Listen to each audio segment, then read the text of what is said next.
রহমানির রহিম। তাঁতিদল সিলেট জেলা এবং মহানগর নিয়ে আমরা 5,000 নেতাকর্মী তার অপেক্ষায় আছি।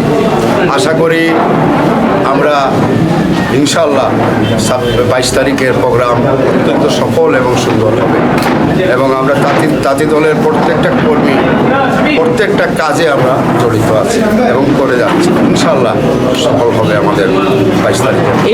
ফেস্টুন লাগিয়েছি, আমরা প্রচার মিছিল করব, আমরা লিফলেট বাইর করব এবং আমাদের রাত্রি যাপন অনুষ্ঠানের আমরা একটা কমিউনিটি সেন্টারও রেখেছি, যাতে আমার এখানে তাঁতিদলের দলীয় নেতাকর্মী আমাদের কর্মীরা আসে। অনেক প্রোগ্রাম আছে আমাদের।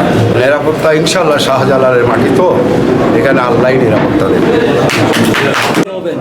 ধন্যবাদ আপনাকে। আসলে আমাদের আর বক্তব্য দেওয়ার প্রয়োজন মনে করি না। এই কারণেই আমাদের কেন্দ্রীয় তাঁতিদলের যুগ্ম আহ্বায়ক, সিলেট জেলা তাঁতিদলের আহ্বায়ক ঘোষণা দিয়েছেন যে মিনিমাম 5,000 তাঁতিদলের নেতাকর্মী 5,000। ইনশাআল্লাহ আমরা এর চেয়ে বেশি করার চেষ্টা করব।